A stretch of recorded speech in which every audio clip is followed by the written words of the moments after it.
Hi friends, welcome to with you Sivaram channel. இன்றைக்கி veg biryani தான் எப்படி செய்கிறதுன்னு பார்க்க போகிறோம். இந்த மாதிரி செஞ்சு பாருங்கள், டேஸ்ட் ரொம்ப சூப்பராக இருக்கும். ஸோ ஒரு முறை ட்ரை பண்ணிங்கன்னா நீங்கள் திரும்ப திரும்ப இதே மாதிரி செய்வீங்க. அந்தளவுக்கு டேஸ்ட் ரொம்ப சூப்பராக இருக்கும். ஸோ வீடியோ பார்க்குறதுக்கு முன்னாடி நம்ம சேனலை சப்ஸ்கிரைப் பண்ணிக்கோங்க, பெல் பட்டனையும் கிளிக் பண்ணிவிடுங்க. இது என்னோடய அன்பான ரிக்வெஸ்ட். வாங்க எப்படி செய்கிறதுன்னு பார்த்துடலாமா? ஒரு குக்கரை ஹீட் பண்ணிவிட்டு 2 டீஸ்பூன், 2 இல்லை கொஞ்சம் தாராளமாகவே எண்ணெய் சேர்த்துக்கோங்க. சமையல் எண்ணெய் சேர்த்துக்கலாம். நான் தேங்காய் எண்ணெய் தான் சேர்த்துருக்கேன். ஒரு 2-3 டீஸ்பூன் சேர்த்துருக்கேன். 2 டீஸ்பூன் நெய் சேர்த்துக்கலாம்.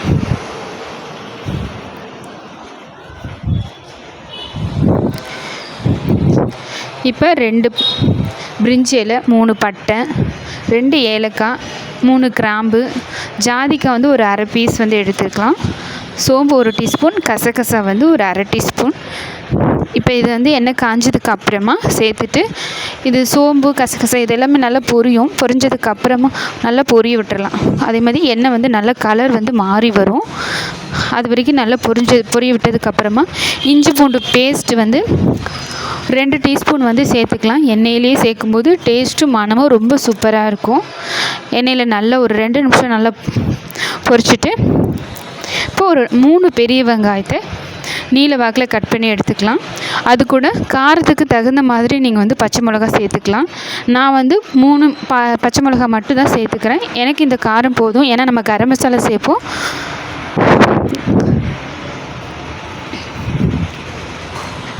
கரம் மசாலா 1 டீஸ்பூன் தான் நான் சேர்க்க போகிறேன். அதனால் நான் காரம் எனக்கு 3 மிளகா போதும். உங்களுக்கு நீங்கள் நல்லா காரம் சாப்பிடுவீங்கன்னா இன்னும் 2-3 கூட பச்சை மிளகா சேர்த்துக்கலாம். இப்போ தேவையான அளவு உப்பு சேர்த்துட்டு நல்லா வதக்கி விடலாம். உப்பு சேர்த்து வதக்கும் போது சீக்கிரமாக வெங்காயம் வதங்கி வரும். இந்த வெங்காயம் லைட்டாக ப்ரௌனாக மாறி வரணும். அது வரைக்கும் நல்லா வதக்கி விட்டு எடுத்துக்கலாம்.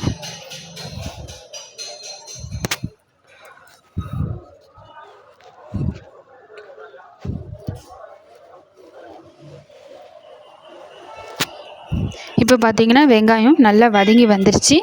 நம்ம சேர்த்துருந்த வெங்காயம் நல்லா பாதியாக நல்லா சுருண்டு வதங்கி வந்திருக்கு. வெங்காயம் நல்லா ப்ரௌனாக வதங்கிடுச்சு. இப்போ காய்கறிகள்லாம் சேர்த்துக்கலாம். நீங்கள் உங்களுக்கு பிடிச்சமான காய்கறிகளை சேர்த்துக்கோங்க. நான் 1/4 கிலோ பீன்ஸு, 2 கேரட்டு எல்லாம் பொடியாக கட் பண்ணிவிட்டு சேர்த்துக்கிறேன். காலிஃப்ளவர், கேப்சிகம் இந்த மாதிரி காய்கறிகள்லாம் சேர்க்கலாம். உங்களுக்கு பிடிச்ச மாதிரி காய்கறிகளை நீங்கள் சேர்த்துக்கோங்க. இப்போ இதை ஒரு 7 நிமிஷம் நல்லா எண்ணெயிலே நம்ம வதக்கணும். அப்படின்னா காய்கறி இந்த கேரட் பீன்ஸ் நல்லா வெந்து வந்துடும். ஸோ இது கூட கொஞ்சமாக மஞ்சத்தூள், பிரியாணிங்கிறதுனால நிறைய மஞ்சத்தூள் சேர்க்க வேண்டாம். ஒரு 1/4 டீஸ்பூன் அந்த மாதிரி சேர்த்துக்கலாம்.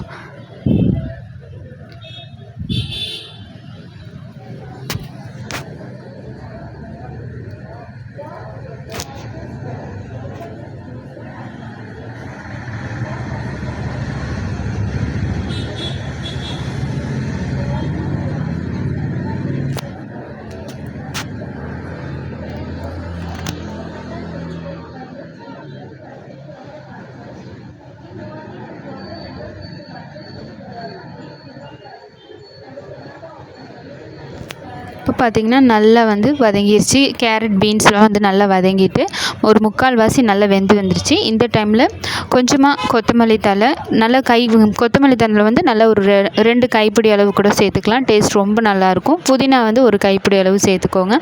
இது கூட ஒரு தக்காளி நான் நீளவாக்கில் கட் பண்ணிவிட்டு சேர்த்துக்கிறேன். பட்டாணி நான் ஓவர் நைட்டு ஊற வச்சுட்டு வேக வச்சுட்டு சேர்த்துக்கிறேன். நீங்கள் உங்களுக்கு ஃப்ரெஷ்ஷாக பச்சை பட்டாணி கிடச்சிச்சின்னா நீங்கள் அது கூட டைரெக்டாக சேர்த்துக்கலாம். நான் காஞ்ச பட்டாணியை தான் 8 மணி நேரம் ஊற வச்சுட்டு நல்லா வேக வச்சுட்டு இது கூட சேர்த்துக்கிறேன்.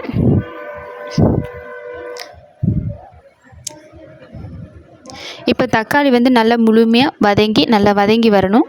நல்லா வதங்கி வரும். அது வரைக்கும் நல்லா வதங்கினதுக்கப்புறமா 1 டீஸ்பூன் கரம் மசாலா, அதாவது பிரியாணி மசாலா சேர்த்துக்கலாம்.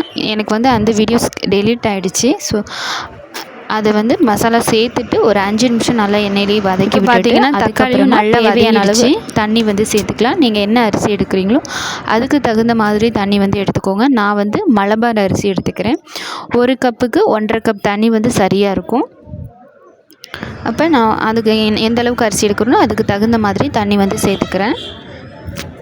இந்த தக்காளி நல்லா வதங்கினதுக்கு அப்புறமா நான் அரிசியை வந்து ஒரு மணி நேரமாக ஊற வச்சுருக்கேன். மலபார் அரிசி வந்து அது கழுகிட்டு அது கூடயே தண்ணியை அளந்து ஊற்றிட்டு ஊற வச்சுருந்தேன். இப்போ அந்த தண்ணியை தான் வந்து சேர்த்துக்கிறேன். இந்த டைமில் உப்பு செக் பண்ணி பாருங்கள். உப்பு கம்மியாக இருந்தால் பார்த்துட்டு சேர்த்துக்கோங்க.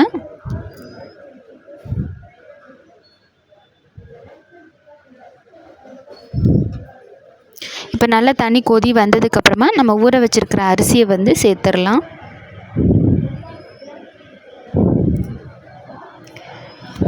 நம்ம தண்ணி வந்து கொஞ்சமாக உப்பு வந்து அதிகமாக இருக்கிற மாதிரி பார்த்துக்கோங்க. அப்போ தான் சாதம் வெந்து வரும்போது நமக்கு சரியாக இருக்கும். இப்போது அரிசி சேர்த்ததுக்கப்புறமா ஒரு டைம் நல்லா கலந்து விட்டுடலாம்.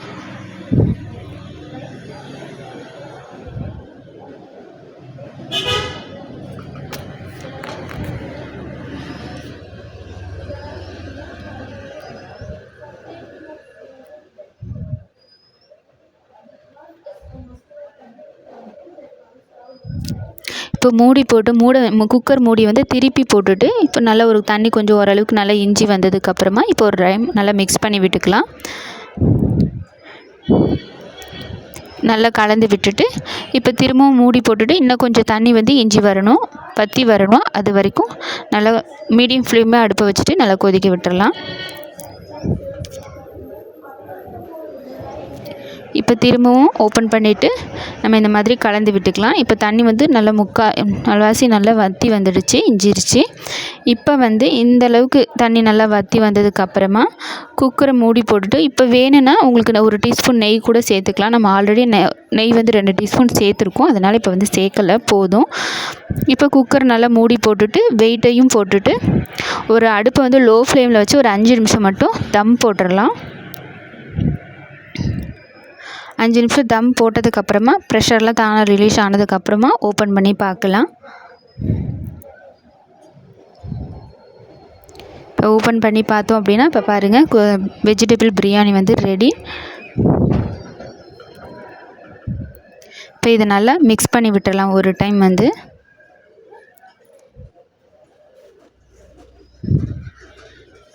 பாருங்கள் சாதம் வந்து நல்லா வெந்து நல்லா உதிரியாகவும் இருக்குது.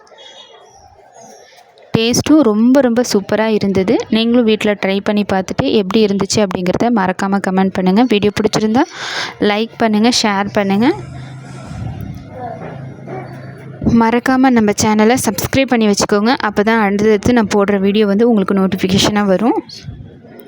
வீடியோ பிடிச்சிருந்தா லைக் பண்ணுங்கள், ஷேர் பண்ணுங்கள். தேங்க்யூ ஃபார் வாட்சிங்.